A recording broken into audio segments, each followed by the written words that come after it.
Hello বন্ধুগণ, আমি সাধনা নতুন একটা ঝাঁকানাকা রেসিপিতে তোমাদের সবাইকে স্বাগত জানাই। আজকে আমি তোমাদের সাথে শেয়ার করছি ডিম দিয়ে সয়াবিনের একটা দুর্দান্ত স্বাদের রেসিপি। সয়াবিনের অনেক রকম রেসিপি তোমরা খেয়েছো, বাট এইভাবে একবার ডিম দিয়ে সয়াবিন রান্না করে খেয়ে দেখতে পারো। খেতে এতটাই টেস্টি হয়, একবার বানিয়ে খেলে এর স্বাদ মুখে লেগে থাকবে। গরম গরম ভাতের সাথে আর কিচ্ছু লাগবে না, শুধু এই ডিম সয়াবিনের তরকারিটা দিয়েই কিন্তু থালার সবটুকু ভাতে নিমেষেই খাওয়া হয়ে যাবে। তো রেসিপিটি প্রথম থেকে শেষ পর্যন্ত দেখার অনুরোধ রইল, কোথাও স্কিপ করো না কিন্তু, তাহলে আসল জায়গাগুলো মিস করে যাবে। রেসিপিটি বানানোর জন্য প্রথমে গ্যাসের ফ্লেমটা অন করে দিয়ে একটা সসপ্যান বসিয়ে দিতে হবে। সসপ্যানের মধ্যে দিতে হবে পরিমাণ মতো জল, জলের মধ্যে দিতে হবে সামান্য পরিমাণে লবণ। তারপরে চামচ দিয়ে খুব সুন্দর করে একদম ঘোটানাটা করে লবণটাকে একটু জলের সাথে মিশিয়ে নিতে হবে। তারপরে দেখো আমি সসপ্যানের মধ্যে দিয়ে দিলাম 15 টাকা দামের 1 প্যাকেট সয়াবিন। সয়াবিনের পরিমাণটা তোমরা আরও বাড়িয়ে অথবা কমিয়ে নিতে পারো, তাতে কোনো সমস্যা নেই।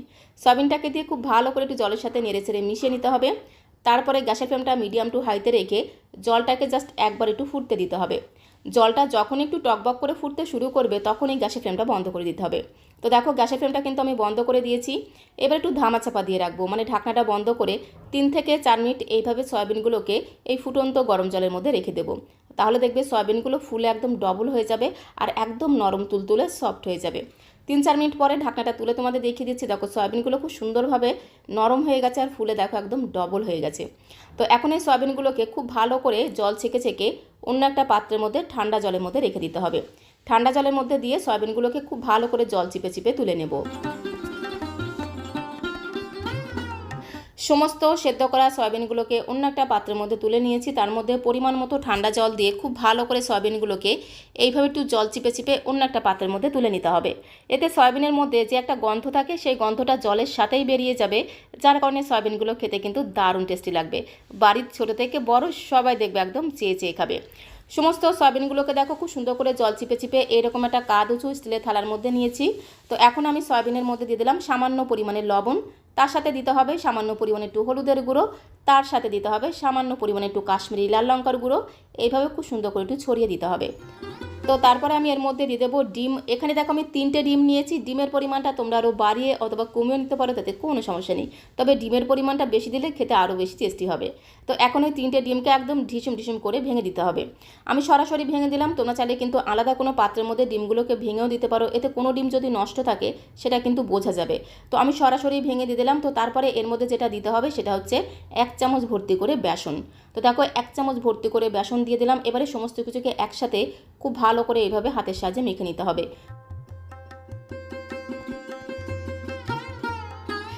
তো বন্ধুগণ, সয়াবিনের মধ্যে সামান্য পরিমাণে নুন, হলুদ, একটু কাশ্মীরি লাল লঙ্কার গুঁড়ো, তার সাথে 3টে ডিম ভেঙে দিয়ে খুব ভালো করে দেখো সয়াবিনের সাথে মেখে নিয়েছি। তো এখন এই সয়াবিনগুলোকে 5-7 মিনিটের জন্য একটু রেস্টে রেখে দেবো। সয়াবিনগুলোকে একটা সাইডে আমি রেখে দিলাম। ততক্ষণে আমি একটু মশলা বেটে নেব। মশলাটা বাটার জন্য একটা ছোট্ট মিক্সিং জার নিয়েছি। তার মধ্যে একটা লাল টুকটুকে মিডিয়াম সাইজের টমেটোকে ছোটো ছোটো করে কেটে দিয়ে দিলাম। তার সাথে 7-8 কোয়া দিয়ে দিলাম রসুন। এর সাথে প্রায় 1 ইঞ্চি মতো আদাকে একদম ঝিরিঝিরি করে কুচি করে দিয়ে দিলাম। তার সাথে দিয়ে দেবো 2টো কাঁচা লঙ্কা আর দিয়ে দেবো 2টো শুকনো লঙ্কা। একটু শুকনো লঙ্কা দিলে রান্নার স্বাদ আর গন্ধ আরও দ্বিগুণ বেড়ে যাবে। তবে শুকনো লঙ্কাটা না দিয়ে তোমরা শুধু কাঁচা লঙ্কাও দিতে পারো, তাতে কোনো সমস্যা নেই। তার সাথে একটা তেজপাতাকে একদম তেনা তেনা করে ছিঁড়ে দিয়ে দিতে হবে। তারপরে একদমই সামান্য পরিমাণে জল দিয়ে মিক্সিং জারের ঢাকনাটা বন্ধ করে সমস্ত মশলাটাকে একদম মিহি করে পেস্ট করে নেব। তো দেখো মশলার একটা মিহি পেস্ট আমি তৈরি করে নিয়েছি। তো এখন এই মশলার পেস্টটাকে মিক্সিং জারের মধ্যেই ঢাকা দিয়ে একটা সাইডে আমি সরিয়ে রেখে দেবো। ততক্ষণে আমি টক দইয়ের মধ্যে ঝটপট করে সামান্য কিছু গুঁড়ো মশলা মিশিয়ে রাখবো। এতে রান্নাটাও কিন্তু তাড়াতাড়ি হয়ে যাবে। একটা ছোট্ট স্টিলের বাটি নিয়েছি, তার মধ্যে আমি 2 চামচ ভর্তি করে দিয়ে দিলাম টক দই। টক দইটাকে প্রথমে খুব ভালো করে ঘোটানাটা করে একটু ফেটিয়ে নিতে হবে। চামচের সাহায্যে খুব ভালো করে টক দইটাকে একটু ফেটিয়ে নেব। আর টক দইটা যেহেতু অনেকটা টাইট, তাই এর মধ্যে একদমই সামান্য পরিমাণে জল দিয়ে আরও একবার খুব ভালো করে টক দইটাকে ফেটিয়ে নেব।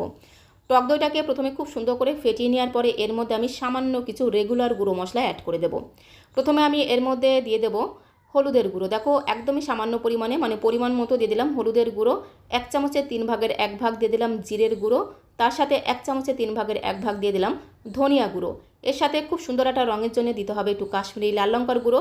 এবারে সমস্ত গুঁড়ো মশলাটা খুব ভালো করে টক দইয়ের সাথে এইভাবে একটু মিশিয়ে নেব। খুব ভালো করে মেশাতে মেশাতে যদি মনে হয় এর মধ্যে একটু জল দিতে হবে, তখন একদমই সামান্য পরিমাণে জল দিয়ে আবারও খুব ভালো করে ঘোটানাটা করে মিশিয়ে নেব। এইভাবে যদি গুঁড়ো মশলা একটু টক দই বা জলের সাথে মিশিয়ে বেশ কিছু সময় ধরে রেখে দেওয়া যায়, তাহলে বেশ একটু বাটা মশলার মতো স্বাদ পাওয়া যায়। আর টক দইয়ের সাথে মিশিয়ে রাখলে কিন্তু রান্নার স্বাদ আরও দ্বিগুণ বেড়ে যাবে। তো এখন আমি রান্নাটা করে নেব। তার জন্য দেখো সরাসরি চলে আসলাম কড়াইয়ের কাছে। গ্যাসের ফ্লেমটা অন করে দিয়ে একটা কড়াই বসিয়ে দিয়েছি। কড়াইয়ের মধ্যে আমি 2 থেকে 3 চামচের মতো দিয়ে দিলাম সর্ষের তেল। সর্ষের তেলটাকে দিয়ে খুব ভালো করে নেড়েচেড়ে একটু কড়াইয়ের গায়ে লাগিয়ে নিতে হবে। তারপরে প্রথমে আমি আলু ভেজে নেব। এখানে একটা বড় সাইজের আলুকে খুব সুন্দর করে খোসা ছাড়িয়ে এরকম করে একটু ছোটো ছোটো করে চৌকো চৌকো পিস করে কেটে নিয়েছি। তো প্রথমে আলুগুলোকে দিয়ে খুব ভালো করে ভেজে নেব। আর আলু ভাজার সময় সামান্য পরিমাণে লবণ দিয়ে খুব ভালো করে ঘোটানাটা করে যদি আলুটাকে ভাজা হয়, দেখবে আলুটা নেড়েচেড়ে ভাজতে ভাজতেই কিন্তু অনেকটাই নরম হয়ে যাবে। গ্যাসের ফ্লেমটা মিডিয়াম টু হাইতে রেখে এদিক ওদিক যেদিক সেদিক দিয়ে খুব ভালো করে নেড়েচেড়ে আলুগুলোকে দেখো একদম সুন্দর করে ভেজে নিয়েছি। এখন একটা পাত্রের মধ্যে আমি তুলে নেব। এই রান্নাতে একটু আলু দিলে খেতে কিন্তু দারুণ লাগবে। তো আলুগুলোকে খুব সুন্দর করে ভেজে নিয়েছি। ঠিক এইভাবে ভালো করে ভেজে নিতে হবে, তাহলে আলুটা খেতেও কিন্তু দারুণ লাগবে। কড়াইতে যেটুকু তেল আছে সেই তেলের মধ্যে এখন আমি ডিম দিয়ে মাখা সয়াবিনগুলোকে ভেজে নেব।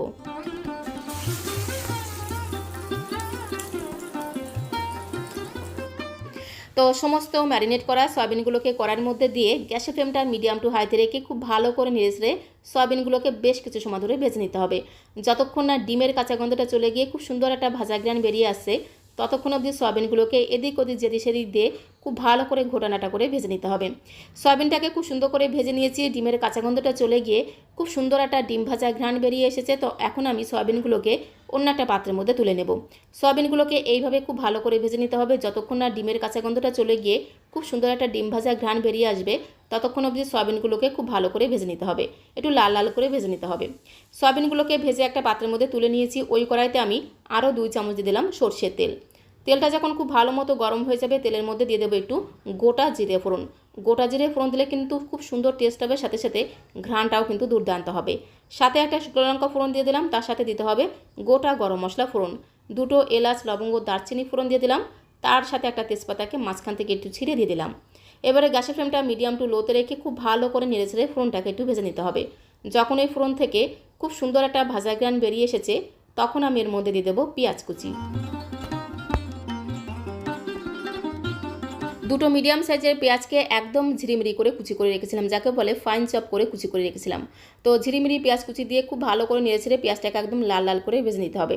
যতক্ষণ না পেঁয়াজের কাঁচা গন্ধটা চলে গিয়ে খুব সুন্দর একটা ভাজা গ্রান বেরিয়ে আসছে, ততক্ষণ অবধি পেঁয়াজটাকে ঠিক এইভাবে লাল লাল করে ভেজে নিতে হবে।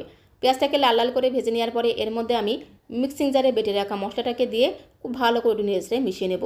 তারপরে গ্যাসের ফ্লেমটা মিডিয়াম টু লোতে রেখে বেশ কিছু সময় ধরে মশলাটাকে ভেজে নিতে হবে।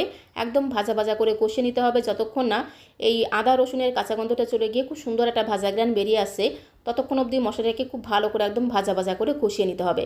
মশলাটাকে দেখো খুব সুন্দর করে কষিয়ে নিয়েছি, মশলা থেকে তেল ছাড়তে শুরু করে দিয়েছে। তো তখন আমি এর মধ্যে টক দইয়ের যে মিশ্রণটা, টক দইয়ের মধ্যে আমি যে গুঁড়ো মশলার মিশ্রণটা তৈরি করে রেখেছিলাম, সেই টক দইয়ের মিশ্রণটাকে দিয়ে দিলাম। আর বাটিটাকে ধুয়ে সামান্য পরিমাণে জল দিয়ে দিলাম। তো বন্ধুগণ, টক দইয়ের মিশ্রণটা যখন দেবে, গ্যাসের ফ্লেমটা কিন্তু একদম লো করে দিতে হবে। গ্যাসের ফ্লেমটা কিন্তু বাড়ানো যাবে না, তাহলে টক দইটা কেটে যেতে পারে। তো গ্যাসের ফ্লেমটা একদম লোতে রেখে খুব ভালো করে মশলাটাকে একটু নেড়েচেড়ে বেশ কিছু সময় ধরে কষিয়ে নিতে হবে। 2-1 বার একটু অল্প অল্প করে জল দিয়ে মশলাটাকে যত ভালোভাবে কষানো হবে, রান্নার টেস্ট কিন্তু ততটাই বেড়ে যাবে। গ্যাসের ফ্লেমটা মিডিয়াম টু লোতে রেখে একটু ধীরে ধীরে সময় নিয়ে মশলাটাকে কষাতে হবে। তো দেখো খুব ভালো করে মশলাটাকে কষিয়ে নিয়েছি, মশলা থেকে তেল ছাড়তে শুরু করে দিয়েছে। তো এই সময় আমি এর মধ্যে দিয়ে দিলাম স্বাদ মতো লবণ। তার সাথে দিতে হবে 1/2 চামচের মতো কসুরি মেথি। কসুরি মেথিটাকে হাতের মধ্যে দিয়ে খুব ভালো করে একটু ডলে ডলে দিতে হবে, তাহলে রান্নার স্বাদ আর গন্ধ আরও দ্বিগুণ বেড়ে যাবে। তো স্বাদ মতো লবণ, একটু কসুরি মেথি দিয়ে আরও মিনিট 2-1 সময় ধরে খুব ভালো করে কষিয়ে নেব, যতক্ষণ না কসুরি মেথি থেকে খুব সুন্দর একটা ভাজা গ্রান বেরিয়ে আসছে। তো মিনিট 2-1 সময় ধরে মশলাটাকে দেখো খুব ভালো করে কষিয়ে নিয়েছি, মশলা থেকে তেল ছাড়তে শুরু করে দিয়েছে। তো এখন আমি এর মধ্যে আগে থেকে ভেজে রাখা আলুর টুকরোগুলো দিয়ে দিলাম। তার সাথে আমি ভেজে রাখা সয়াবিনগুলোকে দিয়ে দিলাম।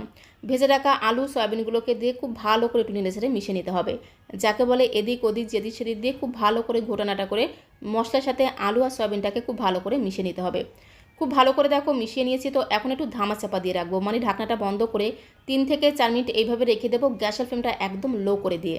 তো গ্যাসের ফ্লেমটা একদম লো করে দিয়ে 3 থেকে 4 মিনিট এইভাবে ঢাকা দিয়ে রেখে দিলে কি হবে, সয়াবিনের যে মশলাটা সেটা খুব সুন্দরভাবে বেরিয়ে আসবে, যার কারণে আলু আর সয়াবিনটা খুব সুন্দরভাবে মশলার সাথে মজে যাবে, আর রান্নার স্বাদ আর গন্ধ আরও দ্বিগুণ বেড়ে যাবে। তো 3-4 মিনিট পরে ঢাকনাটা তুলে খুব ভালো করে একটু নেড়েচেড়ে মিশিয়ে নেওয়ার পরে এর মধ্যে আমি পরিমাণ মতো গরম জল অ্যাড করে দেবো। এই রান্নাটা আমি একটু ঝোলঝোল করে রান্না করব, কারণ আমি ভাতের সাথে সার্ভ করব। তাই একটু ঝোলঝোল করে রান্না করব, তাহলে খেতে কিন্তু দারুণ লাগবে। তোমরা চাইলে কিন্তু কষা কষা করেও রান্না করতে পারো, তাতে কোনো সমস্যা নেই। এই রান্নাটা তোমরা গরম গরম ভাত, রুটি, পরোটা যা দিয়েই খাও না কেন সব কিছুর সঙ্গে খেতে জাস্ট দুর্দান্ত লাগে। পরিমাণ মতো গরম জল দিয়ে খুব ভালো করে একটু মেশানো হয়ে গেলে চেক করে দেখতে হবে নুনের পরিমাণটা ঠিকঠাক আছে কিনা। তারপরে ঢাকা দিয়ে গ্যাসের ফ্লেমটা মিডিয়াম টু লোতে রেখে 4 থেকে 5 মিনিট সময় ধরে খুব ভালো করে একটু রান্না করে নিতে হবে। তো ঢাকা দিয়ে 4-5 মিনিট সময় ধরে ঝোলটাকে খুব ভালো করে রান্না করে নিয়েছি। মাঝখানে 2-1 বার অবশ্যই কিন্তু একটু ঢাকনাটা তুলে এইভাবে একটু ঘোটানাটা করে দিতে হবে। তো খুব ভালো করে একটু নেড়েচেড়ে মিশিয়ে নেব। আর আলুটা দেখো কত সুন্দর নরম হয়ে গেছে। 2-1 পিস আলুকে এইভাবে একটু খুন্তি দিয়ে ঘেটে দিলে ঝোলের টেস্ট কিন্তু দারুণ লাগে।